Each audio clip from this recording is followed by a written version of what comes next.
ABCD then tuyoke tugende mu maaso.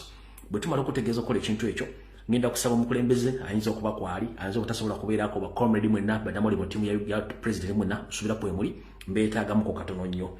Bwe mala awo ngenda kusooka kuyisa abakala okagenda kubeera kamu then tusimbula video n'akalowoozo ke ngenda okubawa then tusimbula video. Alright, akala kukasoma bwe kati demanding Bobi Wine's victory, a global protest, Waltham Square, 610 Main Street, Waltham, MA 02451. Time Saturday, January 17th and Sunday, 18th January 2026. Time 9 a.m. to 6 p.m. United States time. Free Bobi Wine. Museveni must go. Contact Dorothy Stewart and John Sembatia. And abali mu America mwenna abantu amubamanyi. Mu America eriyo kwekalakasa kutandika olunaku lw'enkya. Bakuyise global protest kugenda kubeera Waltham Square. Endagiriro eri 210 Main Street, Waltham, MA 02451. Ne bakugamba kujja kubeera ku Lwomukaaga olunaku lw'enkya. Ngenda kuza mwezi 17 n'olwe Sunday nakuza mwezi 18 ku ssaawa 3 ez'okumakya zikomekeza saa 12. Ne bakutegeeza ne Museveni must go. Bw'obanga oyagala okumanya ebisinga okubira omukyala gwe bayita Stewart, Dorothy Stewart oba mukulu John Sembatia ku ssimu zaabwe ez'omu ngalo z'omanyikidde obulungi. Eya mukyala Dorothy Stewart esoma 78M 52M 3569. Ya mukulu John Sembatia esoma 78M 6324. Ojja kuba osobola bafuna then tugende mu protest eneba esinga obukambwe. Protest eneba esinga obukambwe bweto bweri. Kati bwe tuvaawo mu kalango kaako kubanga ndoza kali olwaleero nja kubasikaddamu kamalo kulyetinga wano space. Njalo kobaza bakomuli baffe mwenna abadde ebongereza babano abadde bongereza olwaleero mbatumiddeko munyomwera bakomuli abadde bongereza ku Trafalgar Square ku Uganda House abekalakasiza olw'enkya gye muli ne eno kino kyo kibadde olwaleero mu ggwanga lya Bungereza.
comrade bali mu Bungereza mu bali nyuma bali ndate mu jango ko mulimu ogwo bwe mara abe Bungereza then ngida kuddako abe South Africa abe Cape Town mu bali nyuma bali mu ba comrade abadde South Africa nabo badde bati bakozolayo people power people power power power people power NUP everywhere kunga Cape Town kunga South Africa kunga South Africa kunga diaspora kunga America kunga Uganda kunga Chagulanyi kunga Amanda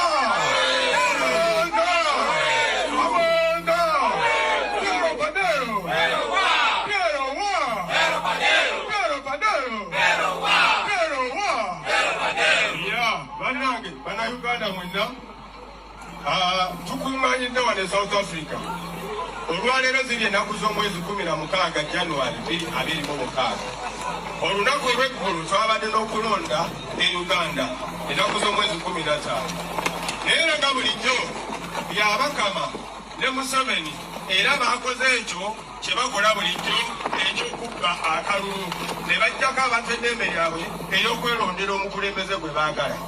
Twakimanya bulungi nnyo bwe twali tujja mu kalulu kano twajja ne slogan gye bayita eya protest vote.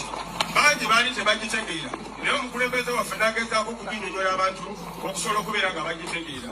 Alright, obudde tulina butono naye nga bwe banabadde South Africa leero.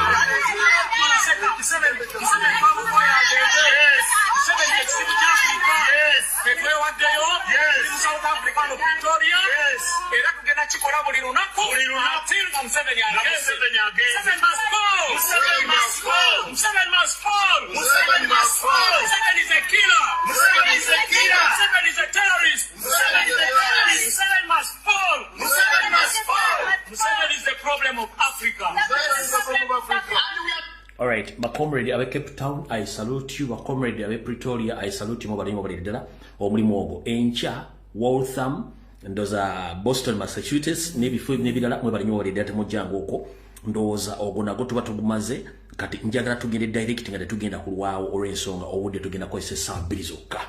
Alright, buno obaka njara busingikira eri ba comrade mwenna abali ku ground ng'oyina platform yo oyina Facebook, TikTok, oyina ne Twitter account.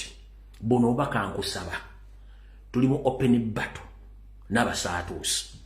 Njagala okozesa Facebook account yo oba TikTok account yo ng'osindikako message. Ngenda basaba mu olutalo mulimu abafa mulimu abasigalawo. Yes, omuntu afa tuba tumusaaliddwa nnyo naye omuntu afa aba hero. Era hero tumubuuka ntugenda maaso okusavinga mission gye tuliko. Ngenda kusaba comrade ena ali ku ground ng'okozesa Facebook account ba page omulekeraawo okuperekako ebiboozi ebimalamu abantu amaanyi. Egindi bakubye 7 nnyoko. Teekayo nti rise up people tugende tubanje obuwanguzi bwaffe 8 tujja basanga. Twabagamba mu recording video nga Museveni atta abantu. Muzitereke ne tubawa ew'okuziteeka toteeka post nti basse omuntu ku jindi muli balalu. Toteeka post yonna nti basse abantu bwe namba bwenti no. Kyolina okuteekawo is to encourage people okuvaayo. Ensonga lwaki nti olutalo omuntu bw'afa tumubuuka ntugenda maaso kuba tetwagala kutiisa bantu wadde okudemoralizinga abantu. Muganda wange yenna oli ku Ghetto TV oba oli ku lujjuliro oba oli ku page ki please temuddamu okuteekako messages zonna zidemoralizing abantu. Video muzirecording muzitereke. Twaba wadde accounts ko mugenda oteeka ebintu ebyo temuddamu okuteekako message yonna etiisa omuntu. Luno tutagera mu open battle tulwana abasajja bagwira temuddamu okuteekako message yonna etiisa muntu. Oba kuba essimu nagati banene bafudde munana Mogamba recording video agitereke kuba twetanga obujulizi temuteeka kintu kyonna kitiisa muntu ku mmeeza ku social media mu kijeeko. Omanyi tuli mu kasengejja tuyinza okuba tubadde okutula n'abantu nga tetumanyi ng'omuntu ayinza okuba nga mpiima nga tetumanyi ng'oli kati akozesa page okutiisatiisa abantu at this particular moment. Okitegeera ate olwaleero ndi mukambwe nnyo kubanga buli wa NR mbasi kwagala kuki mbasi kwagala ku account eno. Okitegeera kati gwe comrade nali mu Uganda ngenda kusaba toddamu kola post yonna ng'otiisa bantu. Post gy'oba okola mu encouraging abantu bafuluma amayumba. Oba olina video nga bassa omuntu gitereke tugenda gikozesanga obujulizi. Ekyo kye mbagamba naddala mu encouraging abantu bombyalo bafulume. Lwaki tubaga mu encouraging abantu bombyalo bafulume? 1. Twetaaga okusookera ddala to stretching Museveni. Kuba ye mentality yalo za tugenda genda mu kibuga. Kyo twetaaga kusooka mu stretching. Buli kyalo kyonna mu Uganda abantu mba encouraging bafulume tusooke tumu stretching nga yobo nga botadde ku Kampala. For many interest yafesi ya Kampala. Twetaaga sooka mu stretching. Bwe tumala mu stretching then tumanyi kye tugenda okuzzaako. Kati bannange muna bakomrede mbakubira omulanga mutegeeza abantu bafuluma amayumba bagende. Omuntu yenna agenda okugamba ekipositive simegoni batabu oba kubye simu please mutuyambe page eziri e Kampala temuddamu kuteekako message zidemoralizing abantu obazi bamala mbanyi. Omuntu afudde ogw'omulambo mugubuuke mugende maaso ne mu lutalo bwe tebaakola mu encouraging abantu bafulume. 1. Njagala okubazanya abantu beeruweero mwe balimu balire ddala. Abantu beeruweero oluguudo namwe balire ddala. Bwayise wonna wonde ekitundu kye bwayise wonna abaana basuze bakola omulimu. Busaabalamu balinamu balire ddala baŋŋambye n'ejjinja wakitandise okukwata. Ekintu kyolina okukola ku lw'eggwanga lyo. Omuntu ali mu diaspora akwata essimu okubira muganda w'essimu oba mukyala w'omwami wo naye akubire banne b'amaanyi abalina solida bategeeza abantu bafulume. Tetusobola kuddamu kusuba omukisa guno okuleka Museveni kufuga ggwanga eryo ne mutabani we ne muganda esale musale. Internet baagijjo nga mati kisobola kukoleka abantu batandise okikola.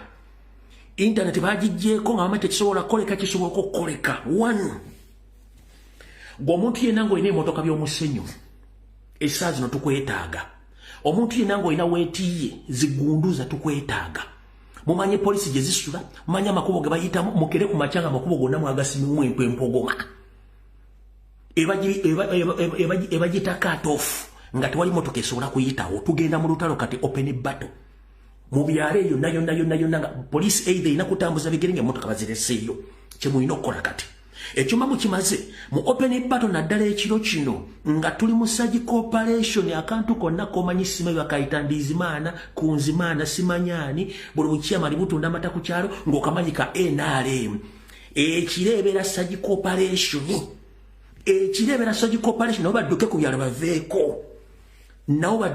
baveeko. Abakola olugambo mubaba bali ku kyalo okwo. Ekiro wano olina okukolera omulimu ogusinga obulungi bagenda okera ku makyako ku kyalo tekukyali muntu yenna munyampi bona nga badduseeko nga baliko twemanyi ekyokukola tukimanyi buli omu ng'amanyi munne. Ekiro kati essaawa zino ebeera surgical operation abantu mubamanyi ku kyalo mumanyi aba NRM mubamanyi ababega mubamanyi bulungi nnyo. Bizinesi zammwe zimanyi buli kimu kimanyi returning officer mumanyi yabbi obululu. Singa ekyo kyawedde dda abasobola okwebakira butivu banyampi mu bukoleko tugenda otuuka wali nga bwe kimu kiwedde byabakama manja abeera. Eyo tale center singa mwagirumbye edda nga yavuddewo dda kubanga tukimanyi bulungi nnyo byabakama watali tale center banga tali kyagenda kukola. Bannange bwe mba mwagala ensi yammwe okubaddira buli kimu kikole nga mukirina okukikola. Ompulidde bulungi nnyo. Bwe mutakikola mulyejjusa. Abalina emmotoka by'omusenyu binene tubyetaaga. Abalina ku mashini obusala emiti tuweetaaga. Mulemera ku muti ne mugusala muguteeka wansi mwe ne mweyongerayo. Bano abasajja tunosooka basalako ntambula. Ompulira bulungi nnyo. Essaawa zino twetaaga kati surgical operation muntu yenna osobola okukola ky'olina okukola. Bwe mutakikola mujja kwejjusa mwenna. Ebitundu byonna ebisutuse mubalinyo mubaliridda mu encouraging abantu kubanga kino tetugenda kikomya leero. Olutalo lutandika butandise. Teri muntu agenda kugamba kukola kintu kino gwasobola okufacilitatinga kubira munne Kampala musindikire sede z'amafuta. Gwasobola okusindikira munno sede z'okulya zisindike kubanga demonstration yeetaaga abantu bagenda okulya ekyo mukikole nga mukimanyi. Olidde bulungi nnyo. So buli muntu yenna kikole ng'okimanyi nti buli musajja wa NRM mugumanyi ku kyalo mutandika omunoonya naye aveeko. Baliturning officer mubeera nabo buli kimu kimanyi kye mulina okukola. Ssaawa ya kuduumira lutalo kati. Mudde bulungi nnyo. Amasannyalaze mugamanyi we gali. Ebintu bye mumanyi we biri. Amaduuka ge mumanyi we gali. Yessaawa y'okubalaga nti ensi tulina ogyeddiza. Ensi egula mirambo nga mulina okununula eggwanga lyammwe. Baganda afaali mu diaspora bagezeza kwekalakaasa batambuza information batambuza amabaluwa. Kino mulina okukimanya essaawa zino tuli ku lwaffe. Lwaki? Nyandi Osoferi kiyakoze yadidde ba propagandalist be across East and Central Africa n'abasasula sente okolagana ne NBS okutambuza live coverage ya Tale Center nga bali mu kutambuza results bazitambuza kyokora nti Kenya efulumiza Kenya results NBS zefulumya aba Kenya gye basambuza results Kenya NBS zefulumya abetangaza zebafulumya results Kenya zefulumya abalwada zebafulumya Sudan zebafulumya nabagambidde ekintu kino kituwaana si kya Uganda yokka video njikoze emisana bagamba tuli mu lutalo n'ensinya tubadde mu kulonda n'ensinya watubadde ne South Sudan kwa Museveni yagifuga yasindisa amagye kwegali yagasindise Sudan nesindika n'abalonzi twabagambye Rwanda eyimiddeko ku ekonomi ya Uganda Tanzania Museveni yataddeyo mukazi sema susuwe yamutaddeyo Kenya mumanyi nti omusajja Ruto Museveni yamutaddeyo okubeera ositegeeza nti bano bonna bali mu kkobaane eri okulemesa Victoria yaffe ne Victoria eyo eri mikono gyammwe mu encouraging abantu bafulume ladies and gentlemen ngenda bagamba abaana ku ground batandise okikola mu mugendo bali amolukwe ku ground abaana batandise okikola mu mugendo bali amolukwe muganda yakubira muganda wesimu omutegeeze nti yesawe yokusituka byabakama agende okuzuuka ne banne nga tebalina kye balinawo nga buli kimu kiweddewo kubanga atakulekera nawo tumulekera ennyanja ekuttoomera so njagala ofundikira akanyomera ako nga ng'abakomere bali ku ground please temuddamu kusindika kintu kyonna kiyitibwa message edemoralizing abantu bw'oba tosobola kwogera ng'otya okwogera teekayo post ogambe Ugandans please raise up Ugandans please raise up bangambye lindako wano lindako musoka 1 minute musoka mulideko tulabe wano 1 minute lindako mara okulaba wano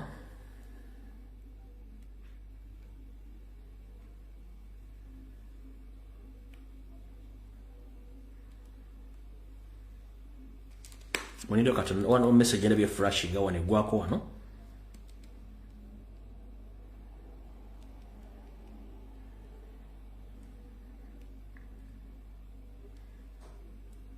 Linda kwa maroko. Mpepo da chikem.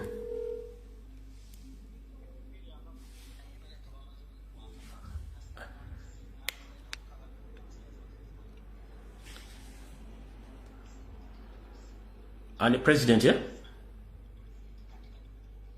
All right.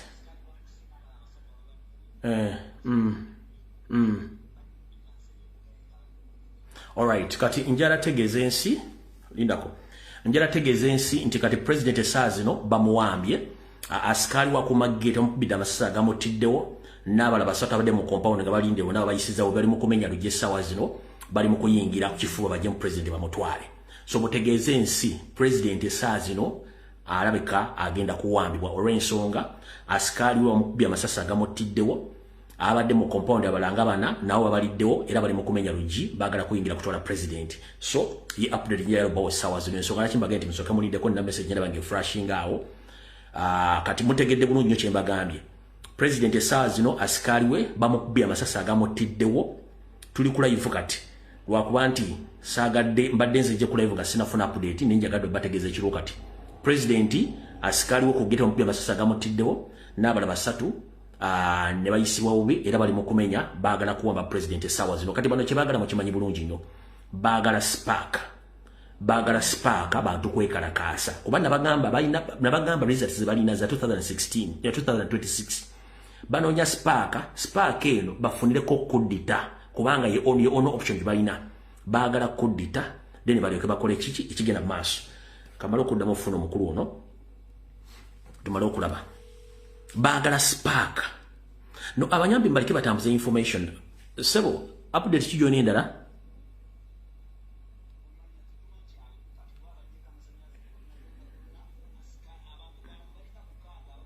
mpisemo eddoboozi lye wano oba nkikolenga bwe nkikoze wano nkuteekeko yisemo eddoboozi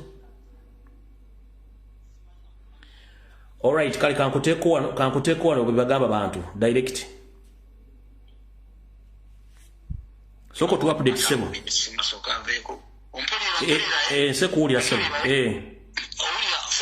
amasanyaze bagajeko askari bamuse owulira n'abala mukaaga abadde mu kikomera bamenye n'ababadde ku lugi bamenye olugi olusooka ali mu kisenge esimu esembye okwogera naye kati saawa eno bamenya simanyi omukyala bamusanze mu ddiro yo alekana naye mufukati bali mu kisenge bamenya kati abaana tetumanyi we bali kati saawa eno wenjogera era kati tegeeza ensi era oli kulive kati essaawa zino ensi ekuwulira asikali gwemanya mufu ababadde omukaaga mugobwe omuntu yena abadde basigaddewo bafu oba abadde nani erinnya linvudde mutwe simanyi kiriko naye esipiika byensembe okwogera naye ng'abantu bonna babasse aŋŋamba ate ntegeeza ensi owulira banaatera omutuukako nga basala enyigi zonna saawa eno byebyo Fred.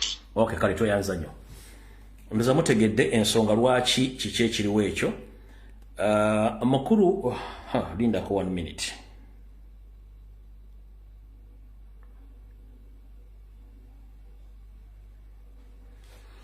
One minute mupeda chikemu 1 minute muvaako waliwo mukulu adda nnoonya malokula kyangamba 1 minute.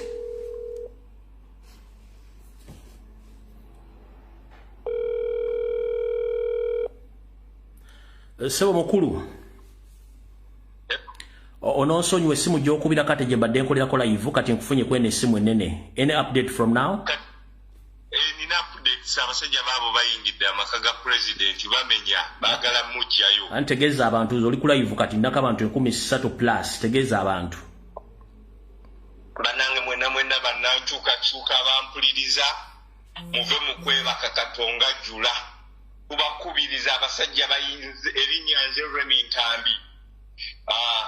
Abasajja bayingidde mu maka ga president mu kaseera kano batandise okumenya baagala kumujjayo naye gye bamutwala yonna tetumanyiiyo.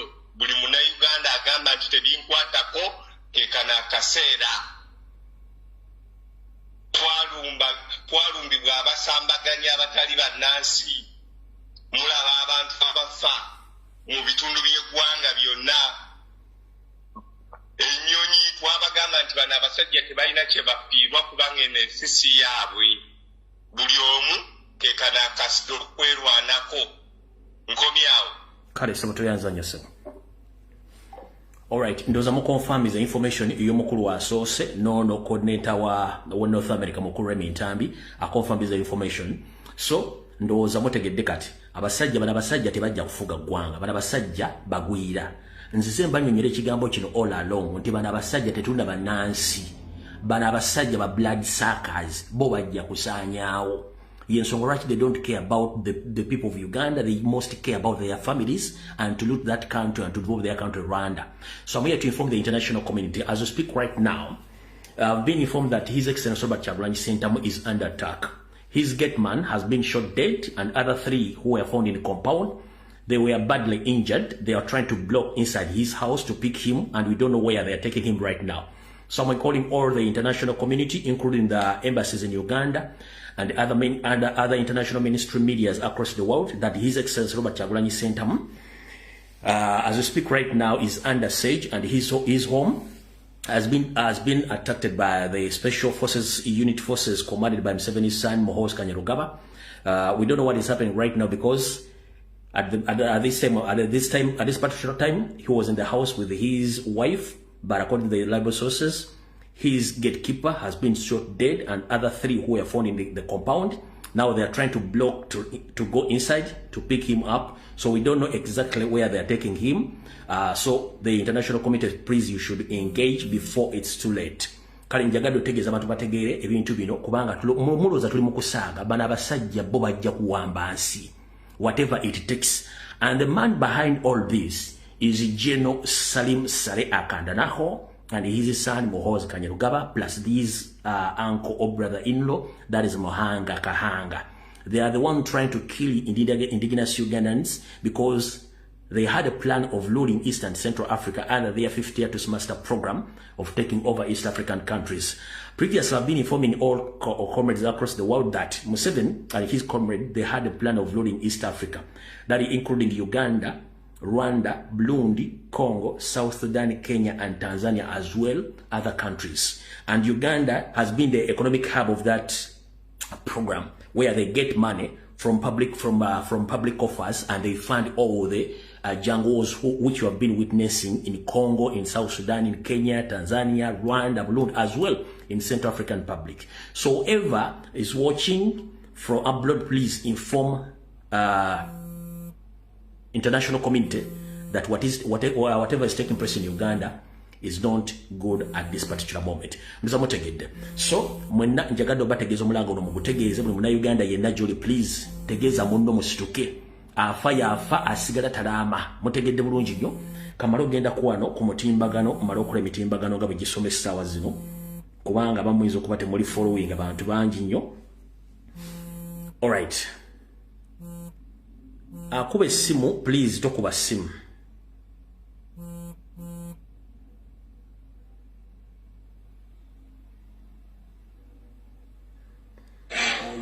Tokuba ssimu.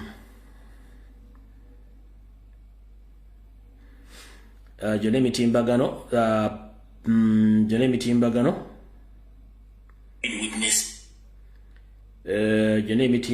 egisinga obungi gisome ekintu kyekimu,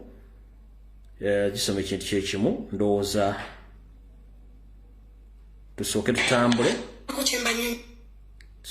n'ebyo bisigadde tujja bitegera oluvannyuma, naye ndowooza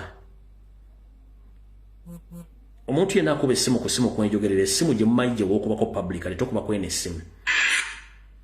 Alright, ndowooza network bagigiddeko ddala. Alright, tujja kutambulira waawo katugende mu maaso nga bwe kirina okubeera. Alright.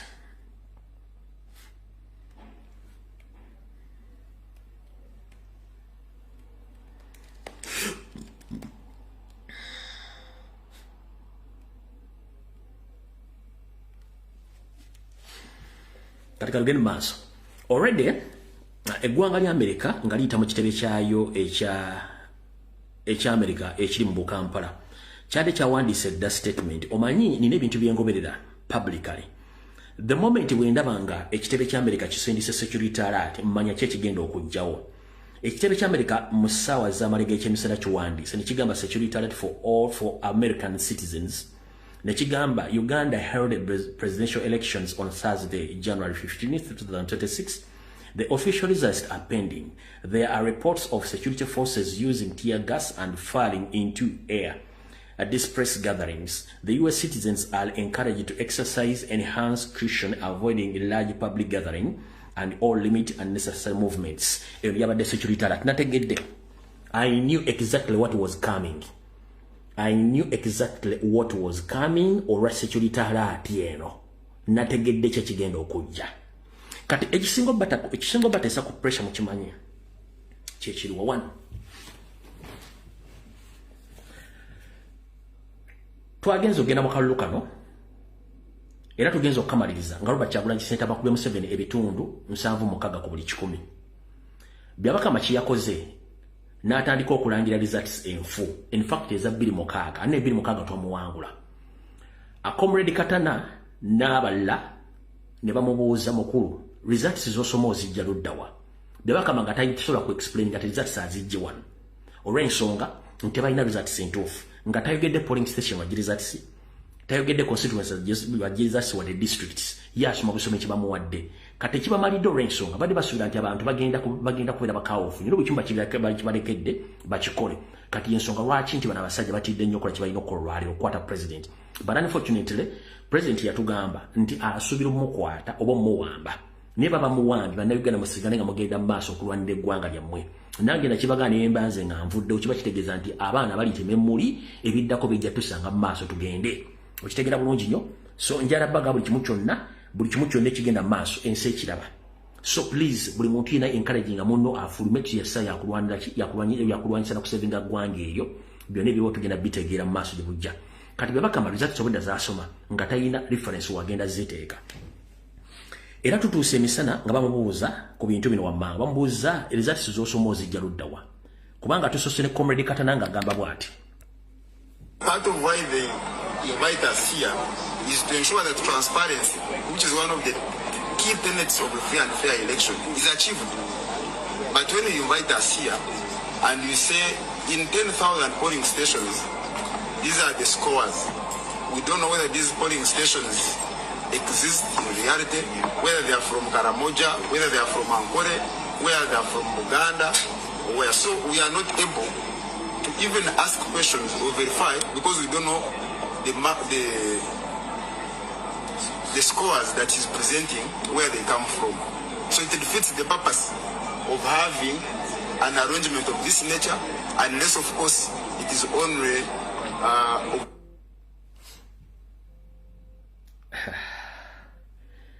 Monango kubyendi ku live. Bali mukumenya kisenge kya Bobi Wine munda mu nyumba. Bali mukumenya kisenge ate Babi ali ludawa. Babi ali ludawa. Omukyala ali ludawa. Ali munju bekwese. Bankubidde direct nangamba gamba ka abantu batuyingiridde bali mukumenya kisenge. Basobola ku identify nga bakyala bayingidde bali mugweza bulijjo bali mugweza amajjana gye.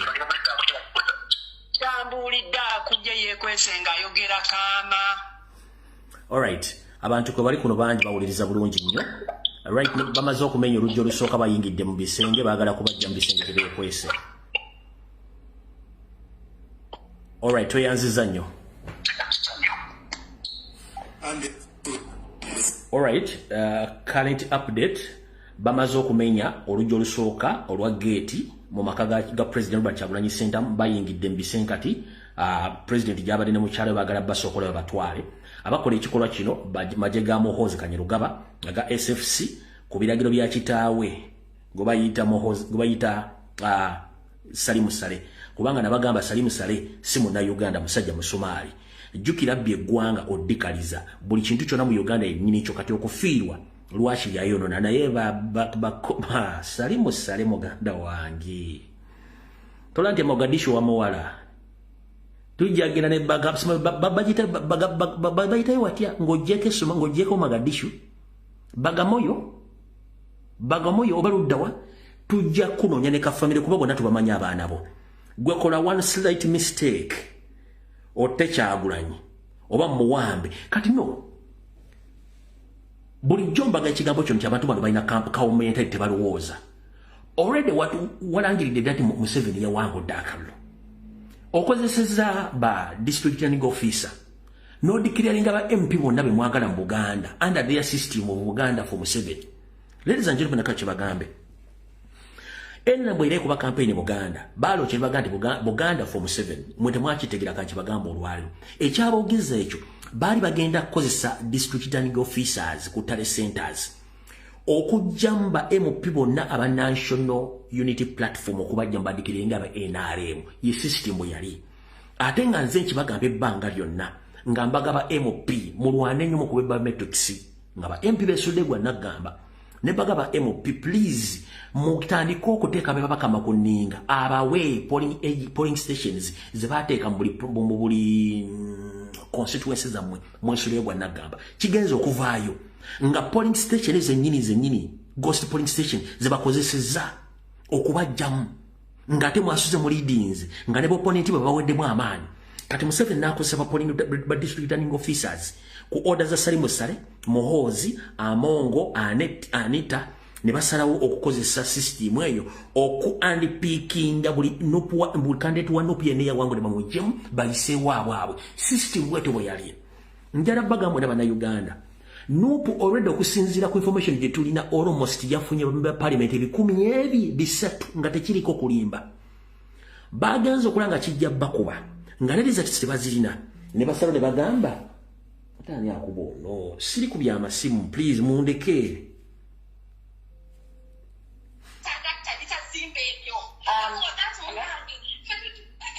mama ndi ku live hello wanji amawulire ge tuva okufuna katikati balese helicopter mu compound. Please, it's breaking news, but it's a helicopter. Again, that must have to reporting. Helicopter, ndiko live. Helicopter is there, mu compound ya president. Police helicopter. Bwetogerera nga bamenya okuyingira mu nyumba ya president. Bali mu kumenya kuyingira mu nyumba ya president Kyebatusabye buli omu tweetinga postinga kola kyonna ky'osobola forget everything else. Balese police chopper balese military chopper. Police chopper yeri mu compound. Police chopper bedde okubatia gas mu Kampala. Eyo kati eri mu compound ya president baleka bagende bagezaako dispersing abantu. Naye batugambye buli page ennene tubeegayiridde mu amplify that message. Thank you. Okay, tweyanza nnyo. Alright, mukitegedde. Gensimbye okutegera omukyala agambye nti bakozeseza police abakozeseza akanyonyi ka police akadeka kubatia gas emisana kagudde mu compound ya president bayingidde munda okumwandi picking abamuteke mu helicopter bamutwale. Kati buli jomba agamba bana abantu bayine obwongo butono. Already walangiride na Museveni yawangudde sibo kiri nti ba MP bono batadde mu ngabo yagala under the other system gye nabagambye kati ozze omusajja omukutte omutwala mwe mwagala genocide. Mbadde ngazi jambaga government abasajja bali planning a coup d'etat era baagala mini genocide nga their main target is to cleanse out Baganda. That's what they are planning. So at this particular moment, if you come out, you have already announced that Museveni has won these elections. You've started denominating you have started denominating noob candidates one by one. At the same time, you have attacked Robert Kyagulanyi Ssentamu, where he has been peacefully seated in his house, taking him to unknown destination. What if Simana Kumanya?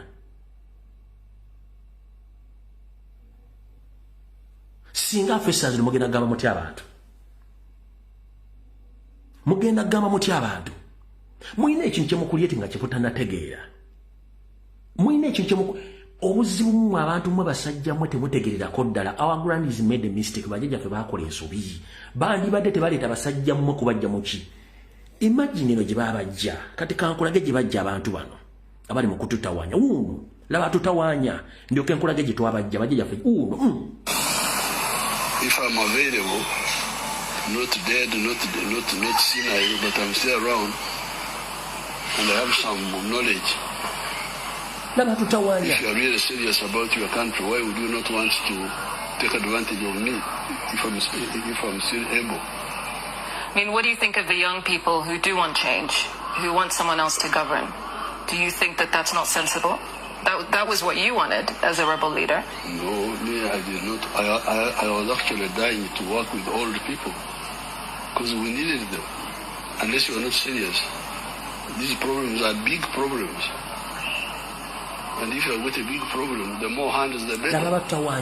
Youth unemployment, it's still very high. And young people feel like they need more opportunities. And when an internet shutdown happens, they feel repressed, they feel silenced because the internet is a tool of the youth.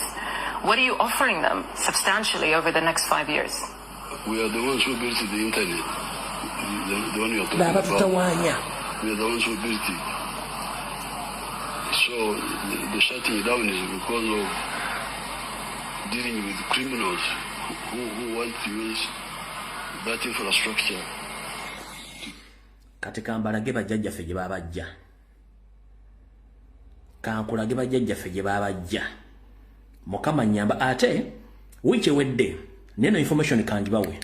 Wiiki ewedde the Tanzanian army has already crossed the border to carry out special operations in Uganda during and after elections. France 24 showed the son of Samia Suluhu, who is the current president of Tanzania, meeting with Muhoozi.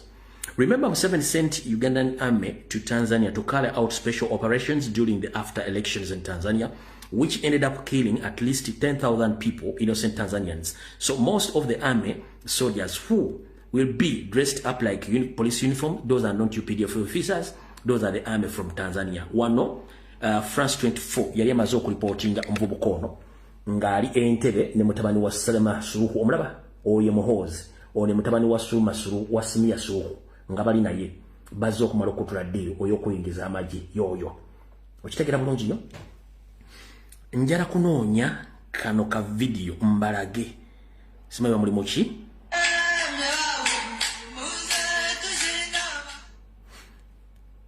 kati bano ba refugees mu 1964 be bano bennyini laba batutawanya bajjajjaffe gye babajja mulimu sound isobola kuteekamu sound nekimanye nti be bajjajjaffe gye babajja abali mu kutawanya eggwanga eno 1964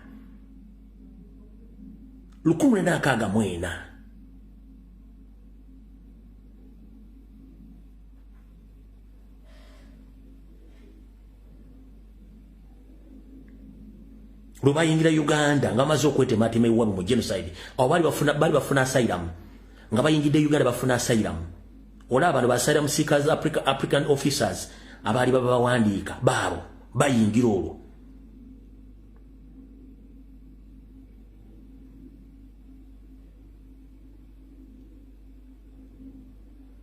olwo bali bayingidde Uganda ne bajjajjaffe tebamanyi kye bali baleeta kati godidde bayindigi nansobatta oyagala bamalawo olwedde okulonda mwakuwangudde dda mufaaki n'ensi ekizibu kiriwo ekiti mwenna mubadde muyigeno walinga information yange mbadde mbawa ngambaga abasajja bano bayina program ya kudita nga baagala spark nembaga abasajja bano bayina planning mini genocide mu Uganda so they are planning a mini genocide their main target is to target Baganda kino kibagamba nze funye information across the globe abasajja bano gibabeera bwe baba yingira ensi ezo gamba America, Europe, UK, Canada wa batuukira mba na Uganda abaabuli kika naye bwe babeera ku parties nga babanyweddomu emwenge bagenda ne bayitira ebigambo ne bayitamu nga bazze ku mission ng'era mission yaabwe yakufuuza Baganda gye bali nakukola ekyama ekikusikire bakyogera bagamba nti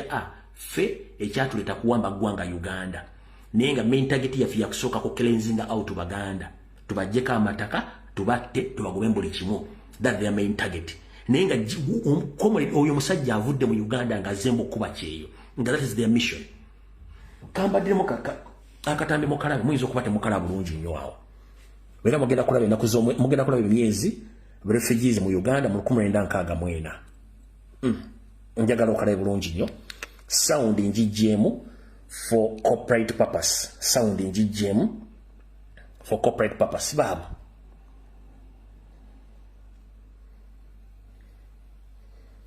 mu 1964 for corporate purpose nkajjemu akayimba for corporate purpose obala bulungi nnyo babo essaazi no bali mu kututawaanya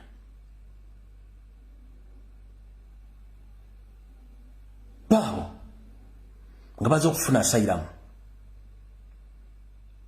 era bali ku ofisi ya Ministry of Internal Affairs bali batujirako ebibakwatako nga bayingira eggwanga babo balaba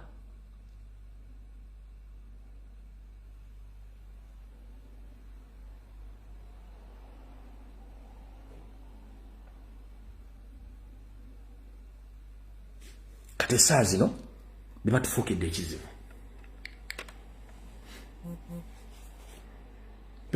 ekizibu mbadde essaawa zino batufuukidde ekizibu akaluba akabinga bakaagala bino eno footage abadde lwaleero omuntu yabakwasiza ndooza kwa body cam nga tebamanyi nga bali mu kutiikinga bululu baabo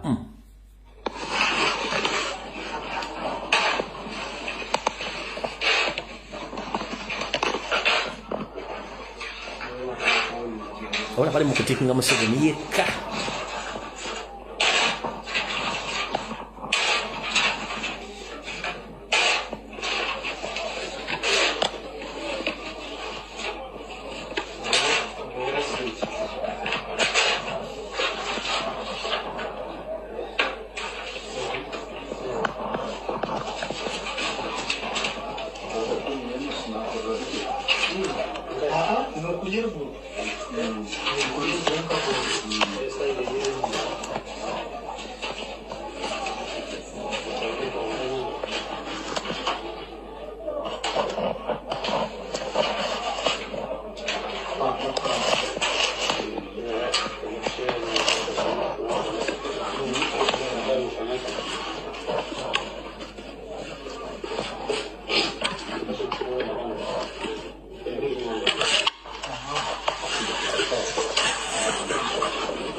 era bo benyini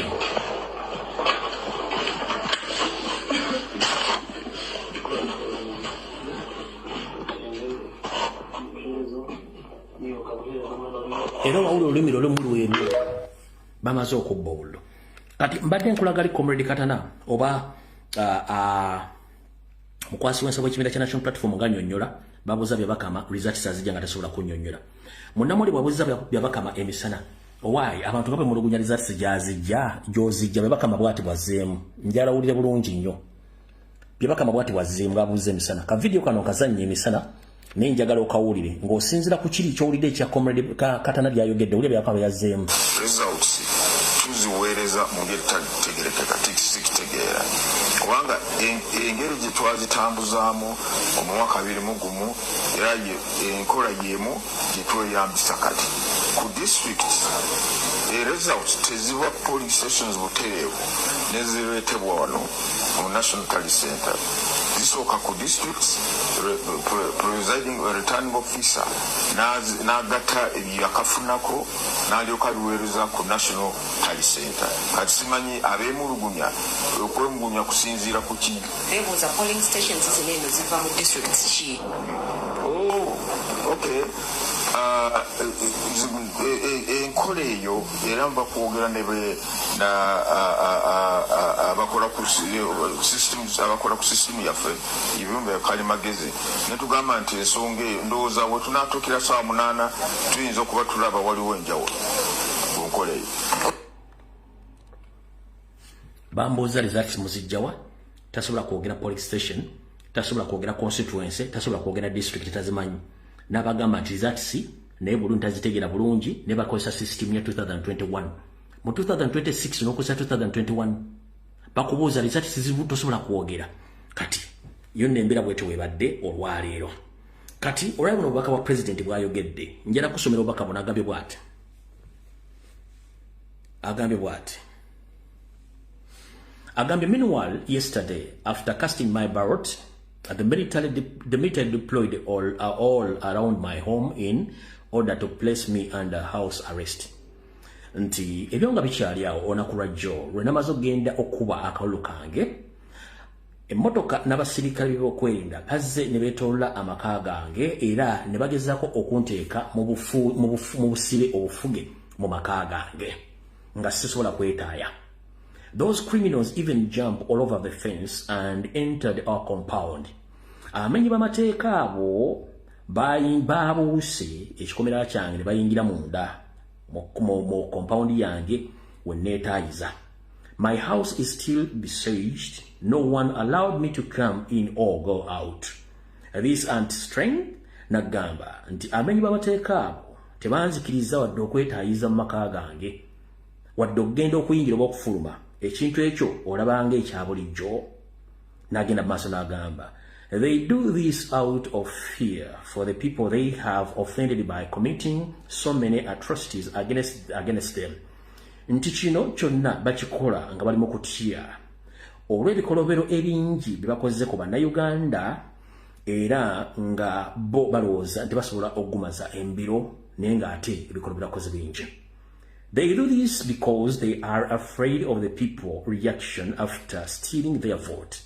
Bagenda maaso okuba nti bakola ebintu bino nga batya olw'okuba nti batya ekigenda okuva mu bantu oluvannyuma lw'okwenyigiriza n'okubba obulu bw'abantu. President watu yogedde ku makya azzeemu n'awandiika ekiwandiiko n'agamba bw'ati and at last evening they attacked our deputy president of Uganda, Honorable Muwanga Kivumbi, and killed 10 of our supporters who were at his home. Agambye nti era akawungeezi k'olunaku lwajjo abatamanya ng'abo bano abamenyi b'amateeka baalumbye amumyuka mu kitundu ekya Buganda omwami Muwanga Kivumbi mu maka ge ne battayo abantu 10 weddu abawagizi be era ne bakuuliyita nga endiga eyasizza ekibya. Agenze mu maaso n'akugamba this after they abducted the deputy president of West region and attacked our deputy president of Northern region. Abatamanya ngamba oluvannyuma lw'okukola effujjo lino bagenze mu maaso ne bawamba amyuka mu kitundu eky'amaserengeta g'eggwanga. Bwe baavudde awo era ne bagenda ne balumba amyuka mu kitundu ky'amambuka ga Uganda. The criminal regime is its evening has gone insane. Nti abatamanya ngamba bano mu kawungezi kana akoolwale bavudde mu mbeera ate era ne bafuuka ekyennyalwa. And this insanity will have to be met with resistance. Obusirufu bw'empisa buno n'obutabala mu mantu magezi bujja kubanga bulondoolwa saako n'okufuna abantu okuba nti benyigira mu kuwakanya oba okuyimirirawo okuwakanya ebyo byonna bye bakola. Bw'amazaawo n'akugamba olwaliro nti temukkiriza mu byonna bye Bakama byalangira kubanga tebiriiko mitonda magulu tasobola bannyonnyola wajjajje buwanguzi bwalangirira mukama we Nnyandi Yosoferi. Yensonga lwaki mulaba nti bali mu paniki bambuuza jjajja obukulembeze obuli bulu n'otasobola bwogerayo. So mutegedde bulungi nnyo embeera nga bweyimiridde mu nsonga ezo. Alright. Kati katumale okuddako eno tulabe ki ekiriyo. Katumale okuddako eno mala okufuna update wano ku bwenyi bw'ekitabo tulabe bulindeko mala okulaba update. Ghetto TV dakiika 6 they can't kill us all rise. Ghetto TV atugambye nti tebasobola tutta ffenna bannayuganda muzuukuke kyennabagambye message erina okuwandiikibwa. Luyimbazi Nalukoola Mugalu agambye it's alleged that askari akuuma ewa president bamubbye amasasi n'afiirawo kitalo nnyo oyo Nalukoola Luyimbazi. Donny Sheriff agambye Bobi Wine is not safe. Power has been switched off and security personnel are jumping into his face. Nti omukulembeze gw'eggwanga lwa Kyagulanyi Ssentamu taliimu mikono mituufu. Amasannyalaze gasaliddwako ab'ebyokwerinda babuuse okuva ebweru ne bayingira mu kikomera kya pulezidenti nga tewali abawadde lukusa. Tugenze wano ku mukulu gwe bayita Bible and Politics. Breaking news. His Excellency Robert Kyagulanyi Ssentamu yalumbiddwa ewuwe n'omukuumi we attiddwa. Tugenze ku kasiri Ashraf Miracle. Other 2 people have been shot dead at His Excellency Robert Kyagulanyi Ssentamu's home in Magere. Nti abantu babiri abalala bakubiddwa amasasi agabatiddewo mbagirawo mu maka g'omukulembeze Robert Kyagulanyi Ssentamu. Tugenze the NRM chopper has landed at Bobi Wine's yard. Nti akanyonyi kandamukanga aka polisi kagudde mu maka ga His Excellency Robert Kyagulanyi Ssentamu ne kamugjawo. N'omulala wandika breaking news. President is not safe at his home and at his home his security man has been shot dead. Tugenze maaso.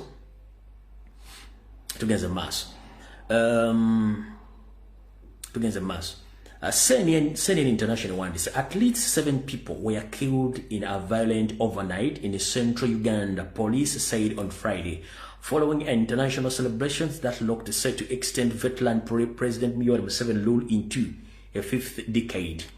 Bagambye nti abantu 7 battiddwa mu kavuvuŋŋano akabadde olunaku lwajjo mu kulonda ddala mu kitundu eky'amasekati ga Uganda kye bayita Buganda.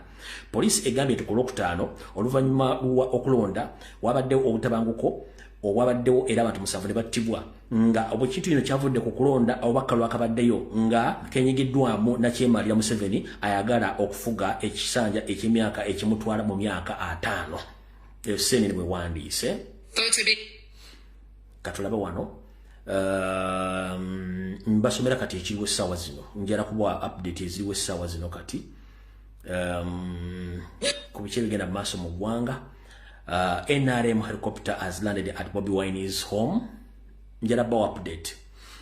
President isn't safe. Olimbaze Mugalu. Baga breaking news is Excellency Robert Kyagulanyi Ssentamu awambiddwa ewuwe makaga atwaliddwa. President's home and under attack. They are breaking into his home. Tugenze maaso. But President Museveni's campaign slogan has been protecting the gains. And that is the narrative that his ruling party has been... No, wait a minute, please. Wait a minute, please. Wait a minute, please.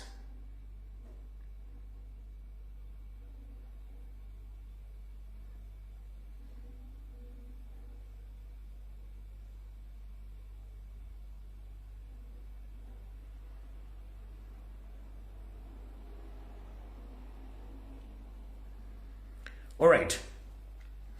It is confirmed the president Bamututte. Ye president Bamututte ndoza Bamututte. Breaking news: Bobby Wine under attack and his security guard and other 5 shot dead inside his home. Behavior. Eba de wasawa zino. Ndoza mutegedde. Mbadde nkyabategeeza ensonga ezo. Ensonga ezo lwaki nzibategeeza? 1. Omayi wagamba nti eriddeko tekutula. Naye nze ndowooza omuntu aliddeko abeera mukambwe nnyo okusinga omuntu atannalyako. Kiki ekikugira? Bw'abanga nnyanda esofedde ne banne bafuze emyaka 4 nga batandise okukola ebikolo by'obutujju okutuuka okukwata okuyingira amaka g'omuntu okugamenya mu muwabe mu mutwale nga mumwina kyembala. Nze neewuunya era nsigala neewuunya bw'etuula ne ngamba abajjajjaffe baakola ensobi baatutomeza baakola era. Indeed baakola era. These are wild animals. The Tutsi people, these are wild animals. These are non-human beings. Because at one time they don't use their heads. They just decide with their feelings to do something which is awkward. How dare you at this particular moment? Because even the Electoral Commission hadn't yet announced who is the winner. You pick guns, you go, you attack a presidential candidate, and you pick him from his house.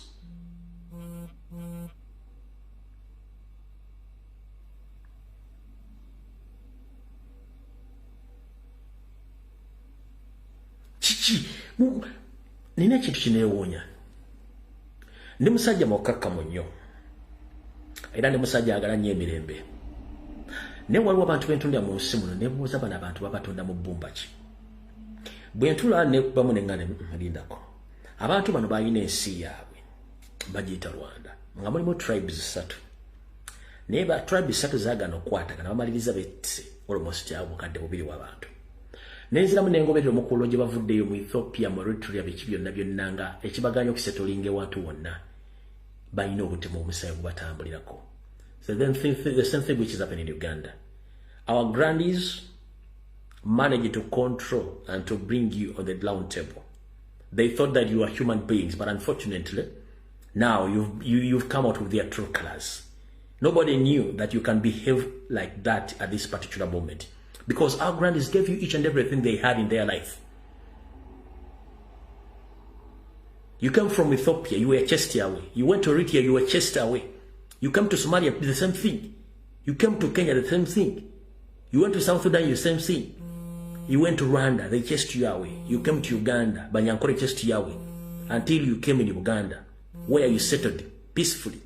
You got each and everything you feel like in your life. But now you're still killing, you are against the Baganda. So sad. So sad. Kine kintu kibi nnyo. By the way, muyinza okulooza nti abantu abasinga obungi tebategeera. Abantu bategeera. Just tubatumira butunzi bwa God no leka. Naye singa tunaatandika against mwe kyemulowooza nti kyemuli ate ffe tuli babi nnyo. Ffe singa tunaatandika against mwe kyemuli tuli babi nnyo. But we are changing people. Kubanga we are all Africans. Ankubira essimu kuba ku ssimu eri gy'omanyi enkadde. Omuntu yenna ayagala okukuba essimu ng'olina information currently kuba ku ssimu eri enkadde. Ayagala okukuba essimu yonna kuba ku ssimu eri enkadde strictly WhatsApp. Abakuba ku ssimu eno mugyesonyiwe.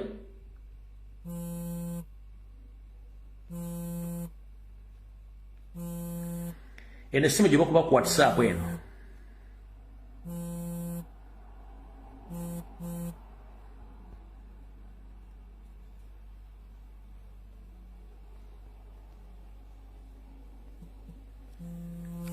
Please temukuba simu direct.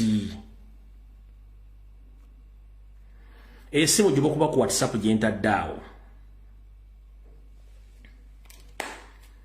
Esimu gye ntaddeawo gye bakuba ko direct ku WhatsApp tokuba ko direct call.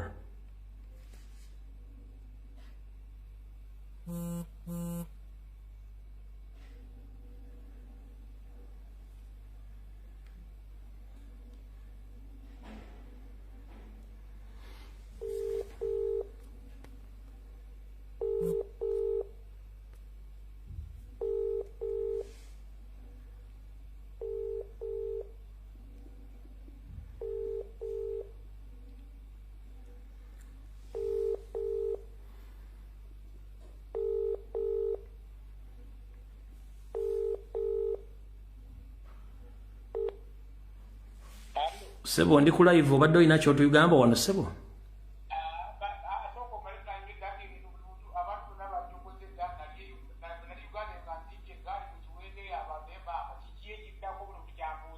Kale kanve ku live nja kukonako. All right.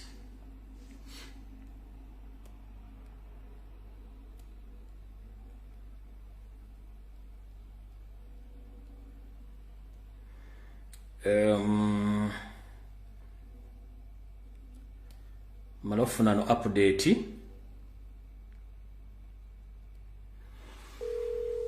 Malofuna update wantulabe.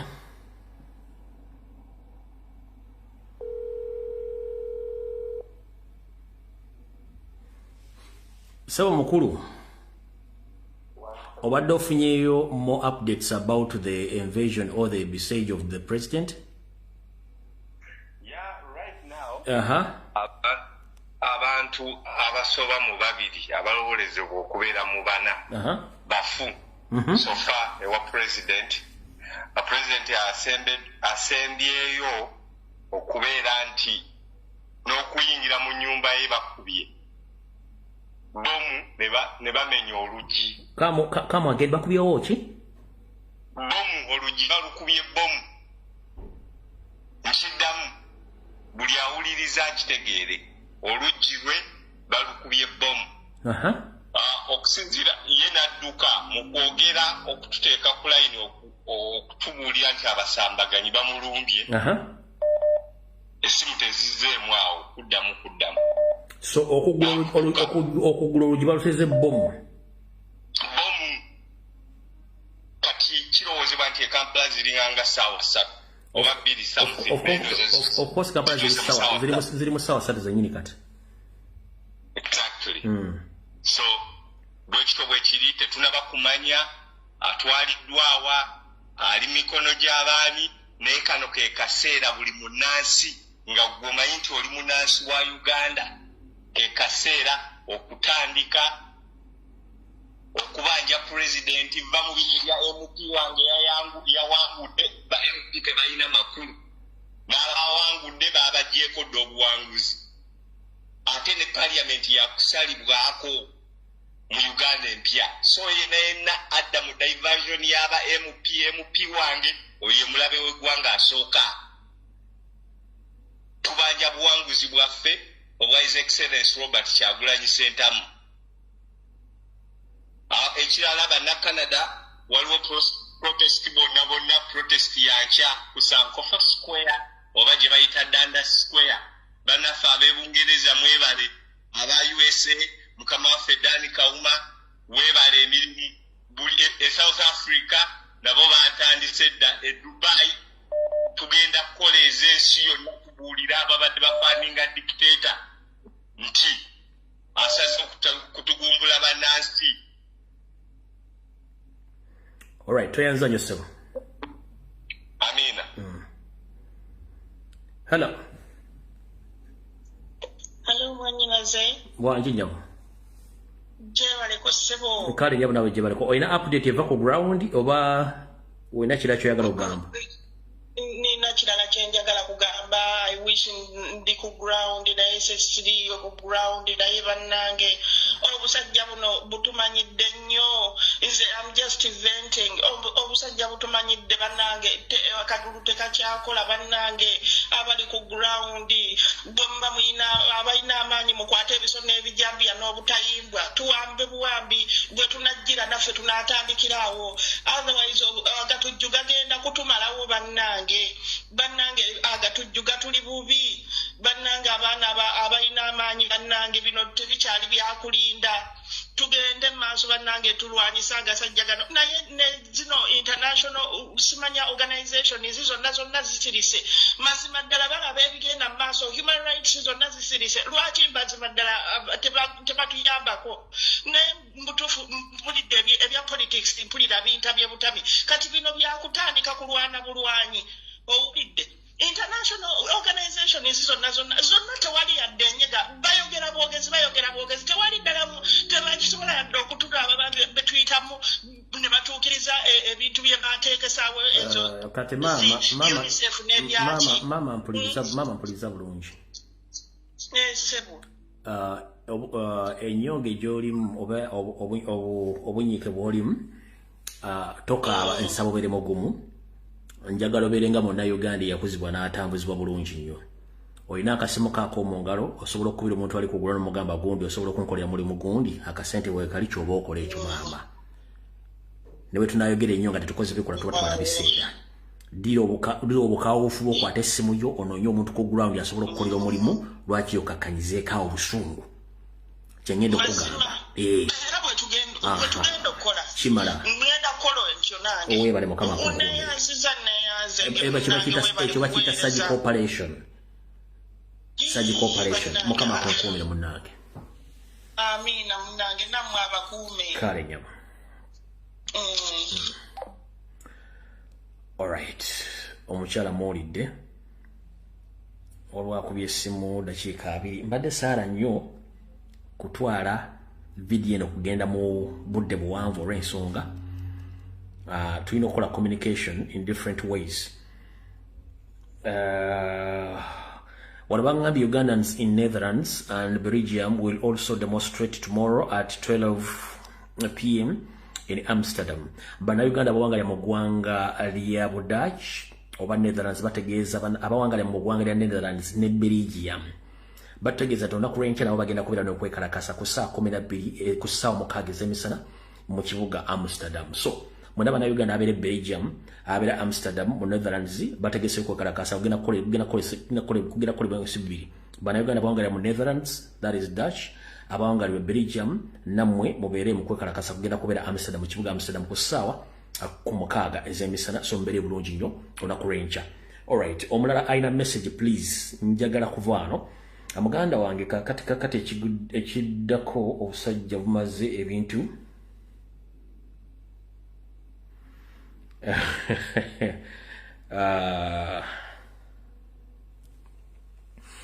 buno bubaka bange buli munnayuganda olina ekirowoozo mu mutwe gwo. Eno message nja mugiwuliriza. Buli munnayuganda olina ekirowoozo mu mutwe gwo kyewandiyagadde okukola omuntu yenna ali mu gavumenti ya Museveni n'oyo agitembeeta. Nkusaba nga tokubidde muntu yenna ssimu ng'oli ku ground. Kozesa omutwe gwo okozese obumanyirivu bwo n'obusungu buli obugatte bw'okukoleremu ekintu ogenda otukolera ekintu ekinaakusanyusa n'asanyusa eggwanga. Bakumanyira omuntu ajje mu nsi yo akumanyire ate akuttira abantu bo. So munnayuganda yenna ali mu Uganda kozesa gwe kyolya mu mutwe kisobola okukola gwe kiteeke mu nkola. Kino si kikuzimbamu wabula tokubira muntu nti ogenda kukola ekintu gundi. No please kola ekintu kyolina okukola okikole. Mbabuulidde kati obudde bwakiro osobola okukola ekintu kyonna kyolina okukola scientifically nga teri ategedde. So weezimbemu ekintu ekyo mu bwongo obwo okikole. Kamala okulaba wano my message ngisoma busobe.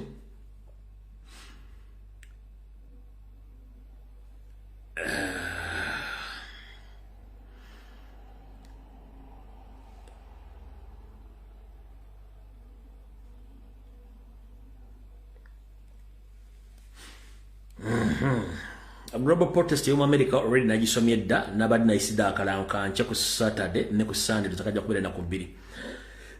Alright. Alright.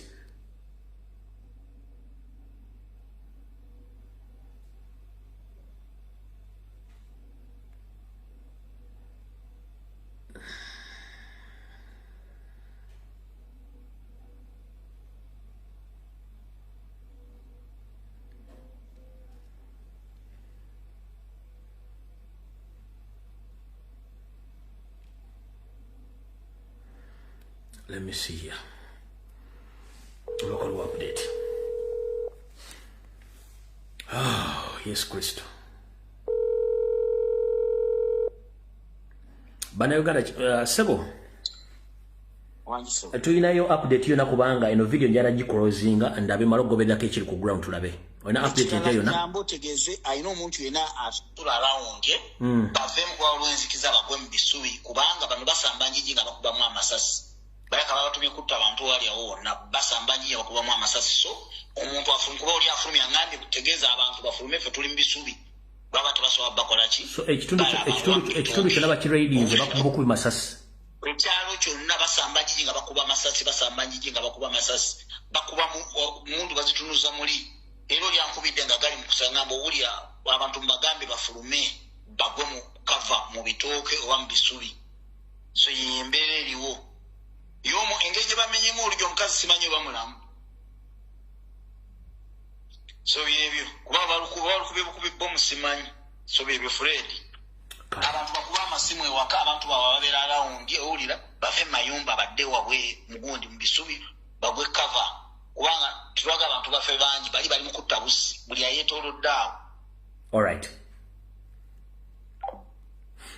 Alright.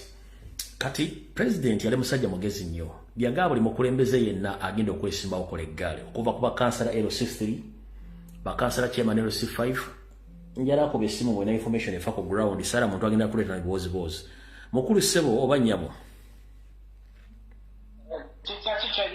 kali sebo nawe jim oina update efa ku ground ya update eva ground njifunyeko sinabika kasa nengo njifunyeko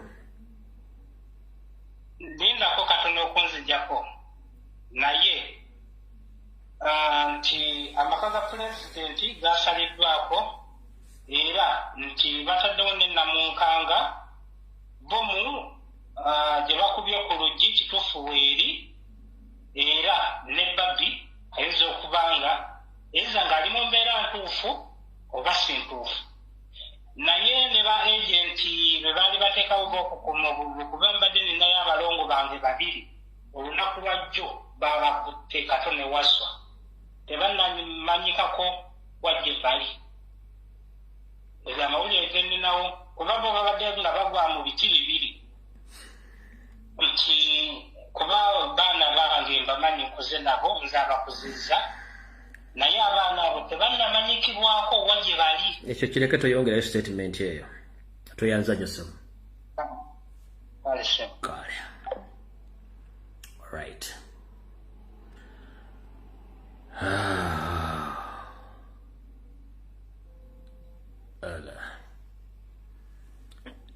Yes, Mr. Peter. President Bamakutte. Okay. And they killed 2 people in his house. They killed the gate man and 2 people in the house. They broke the cut into his house now. Yes. And the army has him. So that's a fact I'm telling you. So you need to break this news. Okay. That's absolutely correct. There's no doubt at all. I can tell you, the police contacted me now. They have landed on his compound, and then at the gate man tried to resist, and they shot him dead. And then they cut through the door. Then inside, they also shot 2 people. Okay. So they have him now. So far, have you contacted the BBC and other news networks in UK? Yes, I am. I am contacting a few people now. Okay, please contact those mainstream medias in UK to report that incident, because we need to expose Museveni, because his mission is trying to create or to cleanse or to make or to create a mini genocide in Uganda, because according to the information of Uganda lately, that they are shooting. Let me get off and contact them. Okay, thank you very much. All right, Mobi Uli Devil.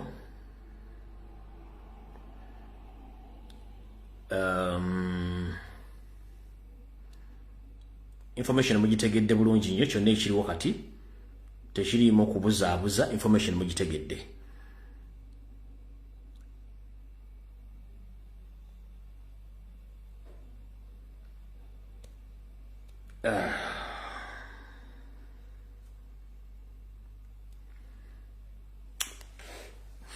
Mbadde nkyayongera okubagamba nti president yali musajja mugezi nnyo. Yagamba kansala LC1 LC3 ne bachairman LC3 n'agamba kansala LC5 ne bachairman LC5 n'abaganda ba MPs buli omu kola eggaali. Lwaki olina okukola eggaali? In such a situation eggaali ziba zirina okukola. Wali mu kubanja akalulu okukalonda n'okuprotectinga akalulu ako. Ne mu nkola ng'eno muba mulina okumandinga abantu bano bagende batandika okuteekawo embeera kyekyali ekigendera ky'eggaali naye abantu bano baggaali buli omu teyafaayo kulyetinga ggaali beesuleyo gwa naggamba kati bagundi njala bagamba nze already mbadde nga nsiiba mbagamba nti nze main focus yange badde ya president si aba MP olw'ensonga beesuleyo gwa nagga obutatuukiza buvunaanyizibwa bwabwe kati omanyi waliwo kye bayita wandikola ekintu okulumya omuntu wattu n'owonsika ng'oyamba ekkiriza bw'obanga obadde MP genuine ng'oliko kadi ya national platform bakubba akalulu ng'okimwe bakujja mu bujjanga wawadde oyina win sure win ng'ogirina ng'agifunye ddala bakujjamu it's high time to invest your remaining small money into the struggle right now bw'obanga obadde genuine ng'oyagala enkyukakyuka ng'obadde tonoonya mulimu obusente bw'osigaza essaazi no mu investing kati mukigenda maaso mu ggwanga tulwane kujjako Museveni ebya parliament mbiveeko kati kwata buli sente gy'osigaza mu investing mbaana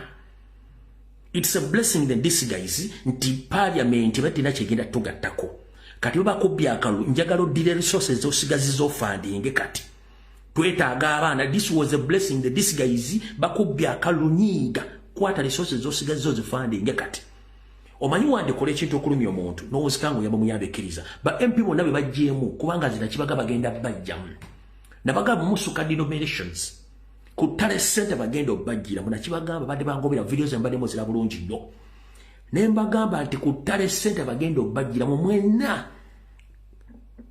Katas of Anita Amongi Muhoozi Kanyarugaba Anita Amongi ne Salimu Sale be balina buli kimu kyonna ekyetaagisa okujja mwani n'okuleka mwani nakibagambirawo day one but unfortunately mwefula temuli ya information temwagala gitegeera singa mwali mutekinze gundi advice yange nabagamba ne president yabagamba mukole eggaali ne mbagamba mutekere baka makoninga abawe constituencies zonna eziri mu constituencies mwagaana mwesolo gwa nagamba kati baba hadi pinga bwani pikinziga bakujja bakuteeka linga bateeka wa enale mwata wangu de that is it kubanga temwategera Museveni yagamba nti Museveni bali bateekawo slogan egamba nti Buganda for Museveni ne bakibaleetera mu campaign tekyali ekyo ekyo kyali kigula lugi Buganda for Museveni ye tale seta ku district webalangira bivudde mu kulonda ye Buganda for Museveni mutemwakitegera ye Buganda for Museveni yesobola baki babajjemu mwenna temwategera Buganda for Museveni bwe batebakikoze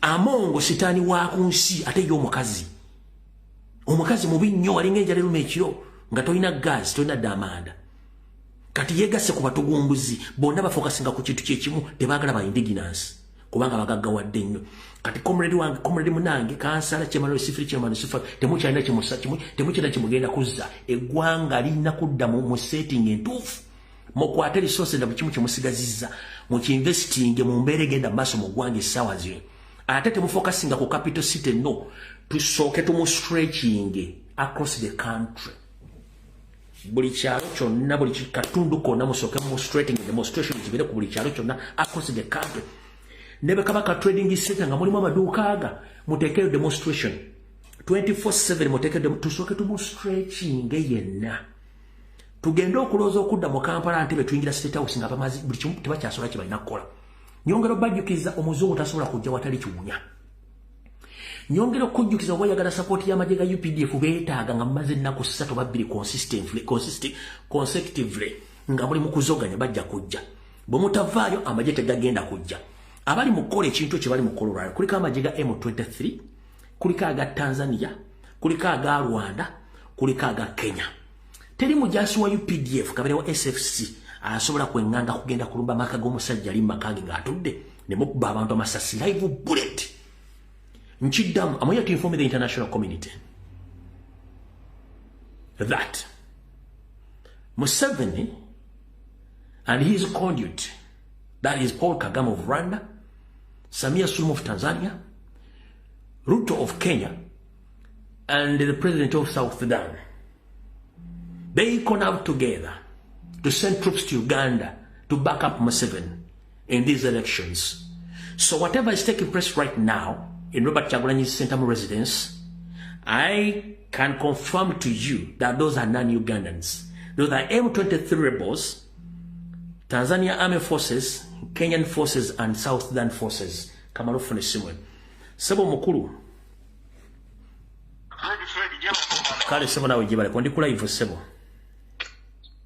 Jagadde kuwa update ekiri e Kayunga Esebo. Abantu abimba babakubye amasasi ekayunga era n'amajambi yagavaayo so temulaba ku internet nti ebintu biri at peace teri peace yonna abantu bafiira ddala Uganda kati batta mu kimugunyu. Esebo. Mugaba abantu baffe bategeeze barecordinge videos ezo bazitereke tebazipostinga bazitereke buteresi. Nti ekayunga abantu nga bimba nawe bafudde 24 people. Alright, toyanza nnyo Sebo. Got it.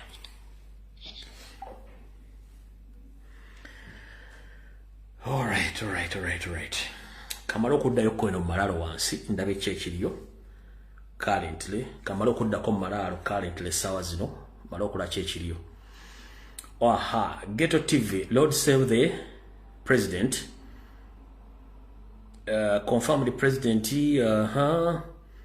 Askal has been shot dead, but Bobby Wine's residency military has knocked the president's windows to force themselves into his house, and Askal phone is being picked up by the military. Enale Mwin Kampala Central, David Lewis, Lolo, Bagala.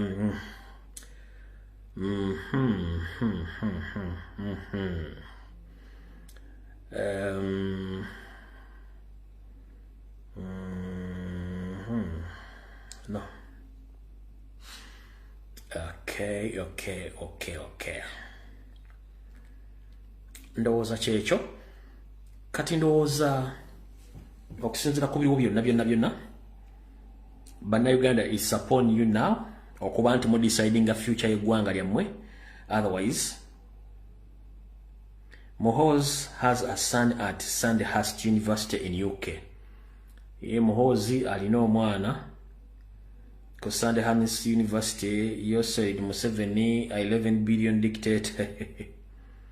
All right, Sebo. Hello. Nkyali live Sebo. Okwendi 7 sekuwulira. Simanyi omwana asembya ngambye. Muhoozi akulidde operation eno yennyini ejjidde kyobala abantu bangi bali mu battaawo. Kati ekirala angambye nti abasajja bali mu kubatta tebamanyi wadde ekigambo kya Luganda oba Luswayiri oba Luzungu. Nakavo kyogera wano. Tebalina omwana ngambye abatulumbye tetubategeera naye Muhoozi kwali. Yagambye kill everybody. Muhoozi yayogedde. Sembera bwetyo. Alright. So ndowooza muwulidde bulungi nnyo. Mbadde nkoze statement ezo nga nzikoze mu Lunyanyimbe nga njagala amawanga gasinga obungi ga picking information. Wabula kyenjogedde kyennyini omukulu ono kyagambye agambye nti abazze okukutta n'okuwamba tebamanyi muwadde ekigambo ky'Oluganda oba Oluzungu, bamanyi Luswayiri. Era bagambye okulumbiddwa Muhoozi ye kennyini yaze n'agamba malizaawo n'abagaba sambuliye okutta. But unfortunately I'm very happy. Somehow I'm very happy. Why? Museveni has been hiding in a democracy. But our grannies knew him that he was a freedom fighter. But unfortunately, they didn't make a good research to find who is Museveni exactly. But unfortunately, under Kyagulanyi's regime, Museveni has been exposed to his true colors, whereby now right now we can identify who is real Museveni is and his groups. These are not human beings. These are scavengers who are ready to kill innocent Ugandans because they have nothing to lose. In fact, these are intruders, the occupiers, who come to occupy a country forcefully. But as we speak right now, Museveni is exposed. He had been hiding himself that he's a democratic man, that he's a peace-loving man. But unfortunately, right now he had been exposed that the world can get to know that we are dealing with a terrorist. We are dealing with a murderer. He had been hiding almost for 60 years. Nobody knew about his behaviors. Nobody knew who is Salim Saleh. Previously, we've been hearing stories that Salim Saleh is a very good man, what. But unfortunately, since we started exposing Museveni and his family, we've got a lot of information exposing Salim Saleh. Even they went on nicknaming him Aluf. Aluf means smell. That means that gentleman killed a lot of innocent Baganda in Red Triangle. Remember, he's a Somalian national. He's not a Ugandan born. He's a Somalian national. That's why he deals with Basomali and other tribes from the other side of Africa. So they lose nothing. They killed millions in Royal Triangle. They went ahead and they killed millions in Rwanda. They came back in Uganda. They killed millions. They went to South Sudan. They did the same. They went to Congo. They did the same. Right now, they are doing the same. In Uganda, they went to Tanzania. They did the same. So those are the same people who are dealing with them. So they have been organizing elections, but they have been dealing with their own people. But right now, they have faced different person who's a real Ugandan with a real struggle. Now they are facing, they have been unmasked. Now the world knows exactly who are the people we are dealing with. But unfortunately, whatever you are doing, you yourself, your family, whoever belongs to you will pay in dollars, but heavily. Museveni, Salimu, Hozi, Janet, and the other people in that house, in that refugee camp in the Nakasero. Whoever belongs to your family, in your blood lineage, everyone will pay heavily to the crimes against humanity. Being it you're still in Uganda or you left Uganda, everyone will pay in dollars. Leave dollars, but you pay in kilos. Your punishment is going to be measured on what? On a weighing scale. Your punishment will be measured on the weighing scale, but in dollars. So do whatever you want. Because since yesterday, if you still count all people who have been murdered since yesterday, I think we are approaching around 200 plus people. Just in the so-called peaceful elections. But Byabakama seated there bossing around, yapping, gassing, telling people lies without even condemning the brutality. Hey. Munjogezeza n'oluzungu lwemaze emyaka nga 7 nga sogera luzungu mbwa mmwe. Museveni ne bannammwe. Okuwangala kuno kukulabisa ebinene. Ani yali amanyi nti yeyita freedom fighter ali tukutuuka ku time nga tayagala kuvaawo? Ani yali amanyi nti yeyita freedom fighter ali tukuka okwagala okutta abantu beyita abantu b'ensi ye? Ani yali amanyi gwe bayita freedom fighter ng'ate saazi n'afuuse ekyeneena ku myaka gino? Okuwangala kuno kulungi nnyo. Naye fogwaffe tugukoze. Gwandabanga obusitako mu bulamu obwo tonfaako kubanga nange sikufaako. Kubanga mmanya basinga okulumwa mulina kye mugoberera nti mumwagala kujja kutwala nsi yaffe. Naye essaazi noyinza okuba nga olina obuyinza n'akabundu era ng'oliwaddemu okukola ekikolero ky'oyogera. Ne tayimu etuuka ng'olina okuddamu ebibuuzo olw'ebikolobero ebyo. Ekirungi tuli mu Africa bagita dark continent. Tusobola okuddugaza buli kintu kyonna ekibira mu mbeere ate ffe tuli wakati tetuvaawo. Bwe muyina ofuluma ekikutta obudde nga kibutadde ojja kwebuuza lwaki embwete ng'omukira ng'esanyuse. Lwe lulimi lwayo okulaga mukama nti munnange ensanyuse okukulaba. Ate namusaka erituuka ku nnyonge very soon mujja kitegeera lwaki Abaganda bali quiet, lwaki bali polite. Omuntu okubeera polite abeera mutemu nnyo n'okusinga omuntu aleekaana. Ffe tubadde ne time esobola okubabula ebigambo bino kubanga twejjako ennaku n'obusugu ku mutima. Yensonga lwaki nsobola okondaktinga video n'engimalako nga tompulidde nti nvudde mu mbeera oba nkabya amaziga. N'amaziga nga lina nsobola okukaaba ndi so emotion. But sometimes bw'olaga omulabewo nti oli munyiivu oli emotion akitwala nga advantage gy'ali. Simanyi lwaki mwagala okutta abantu. Omuntu gw'otaaza alutta waaki n'omwana gw'ozala amateeka tegamukkiriza kutta. N'osiba abantu nga tebalina charges gwe n'oli emmere n'oddaawo just because of a gun. Mulumuuza abantu basobola kugula mundu bate bana mundu abantu basobola kugula mundu. Anyway, strictly mu style eyo you found us in peace. We had an quarrel with other tribes in Uganda. We were at peace. We were at peace with other tribes, but unfortunately, the moment you came in Uganda, you destabilized each and everything. You created divide and rule. You created pride tribalism, each and everything, because mumwagala kufuga kasita ukanya abantu. Anyways, buli kintu kiriko obudde. Ate omulamuzi waali. Ekiri atabaala kyekiri nasigadde waka. Kola buli kyoyagala ojja kuba otegeera ensi nga bwino okutambula.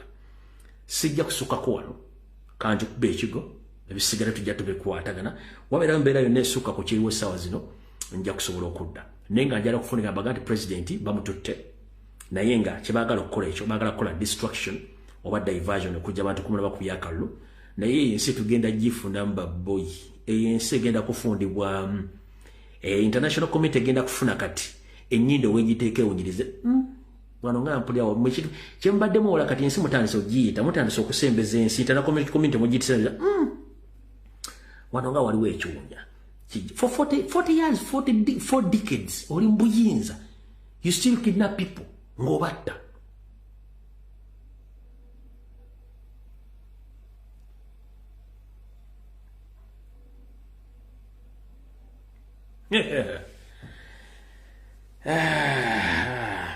all right ndowooza kamalo confirming information gyebasindikidde wano mu voice note.